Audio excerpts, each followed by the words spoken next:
English learners are working professionals trying to improve their English so they can advance their careers and grow their clientele worldwide. So, in this English lesson, we're going to discuss business English. English that's common in the business or the work environment. My name is Kendra with Fluency King, and I'm here to help you improve your English fluency so you can advance in your career and at university. If you're new here, please remember to hit that red subscribe button if you like getting new English lessons like this every week. We'll keep on working on our fluency together. So let's start with some business vocabulary. First word is sector. Now, sector is a noun that means the different parts of the global market or the different parts of the global economy. So you have both a public sector, which includes government, police, roads, water, and schools, and you have a private sector that includes private companies and private corporations, such as retail, tourism, technology, and manufacturing. So what sector do you work in? Do you work in the public or in the private sector?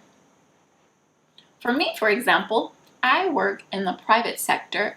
I work in the education sector. But because I teach online, I also work in the e-commerce section where I sell courses online. So e-commerce is a noun, and it means any business that is handled electronically via internet. So many times e-commerce stores don't even have a physical location. They're just a website only.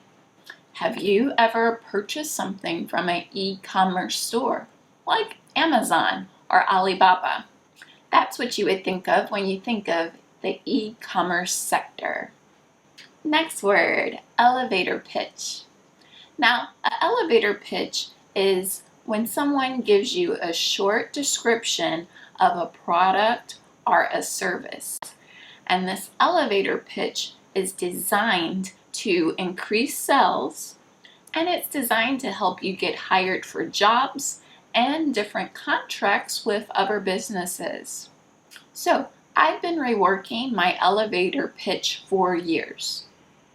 Many times, people write an elevator pitch and they keep revising it, keep trying to make it better, because the more you refined it, the more you revise it, sometimes it increases its power, and that increases your sales and your marketability.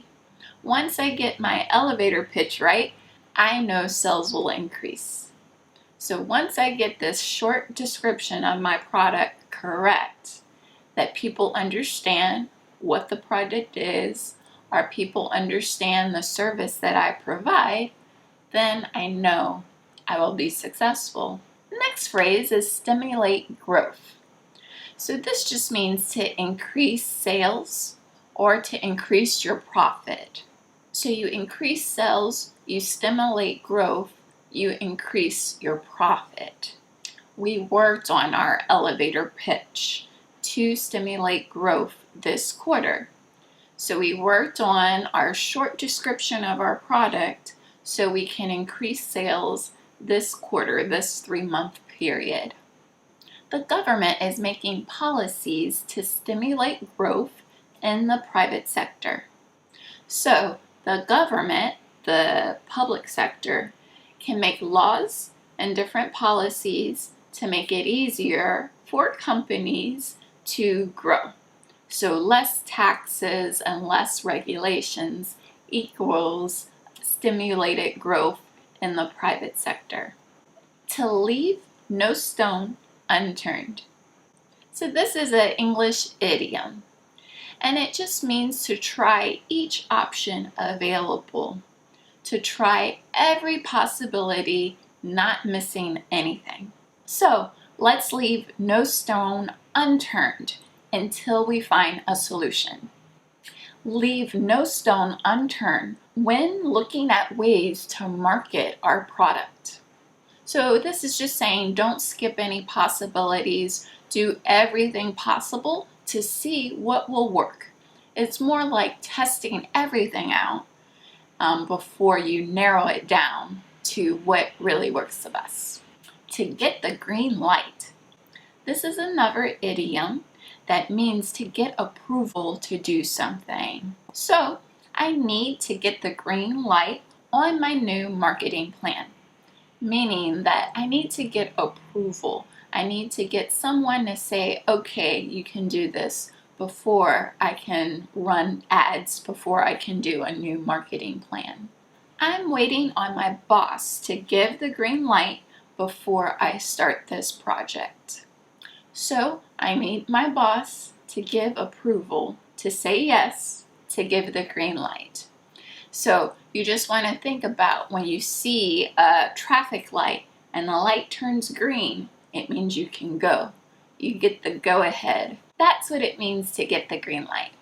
To scale back is a phrasal verb, meaning to spend less money on something, to reduce something.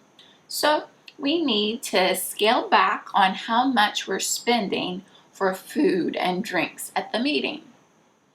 If you can imagine, some companies spend a lot on coffee, or they spend a lot on pastries, and things like that are very expensive. So sometimes companies decide to scale back, reduce those costs, and when you reduce your costs, you increase your profits. We need to scale back on shipping costs. Can we find another supplier? So we need to reduce costs. Can we find another person to do this? Austerity. This is a noun, and this is kind of like the more extreme version of scaling back. So this is to be extremely strict with spending money. So because of the shutdown, what austerity measures can we use to prevent bankruptcy? So things are financially tough. The company is considering going bankrupt, saying that they can't pay their debts. They're just going to close and be done with the business. So what extreme measures of scaling back, what extreme measures of cutting down can we do? What austerity measures can we put into place to prevent bankruptcy? One austerity measure could be downsizing. So that is a verb meaning to reduce employees at a company or to reduce locations. You would close a store or close one location. My company is downsizing, so I got laid off. And laid off is just another way of saying I lost my job. They let me go at my job. The company is in trouble, but if we increase sales, then we will not have to downsize. To cut corners is an idiom, and it means to do something the easy way, the cheapest way, but it also means to sacrifice quality. So to cut corners has a negative connotation. It means you're not doing things well in order to save money and to make it easier for you. Long term, cutting corners never saves money. Why? Because if the quality is poor, less people are going to buy it, and then it becomes a vicious circle of low quality, customers, low revenue, low money coming in. To carve out a niche. This is an idiom as well, and this means to find a unique spot in the market for your service or your product. It means to find your unique group of customers. In an industry like beverages, you have the big players like the Coca-Colas and the Pepsis, but think of how many other sodas have made a niche for themselves. Both big international companies and smaller soft drink companies. All you have to do is to go to a convenience store and you can see all those little companies that have carved out a niche. They carved a small hole on the shelf where they are able to sell their products as well. Although the clothing industry has a lot of competition, I believe I can carve out a niche for my brand. Well, now, please like the video if you learned something today. Leave us a comment about how you liked the lesson, and hit that red subscribe button so you can get more useful English lessons like this every week. Also, feel free to check out our website, fluencyking.com. There you can check out our free ebook on how to become fluent in English and take our full course, Master English, which really helps you polish your writing, improve your speaking, help with listening comprehension, and helps build your vocabulary all at the same time. The links for that are in the description box below. Thanks so much for watching, and as always, happy practicing until next time. Bye!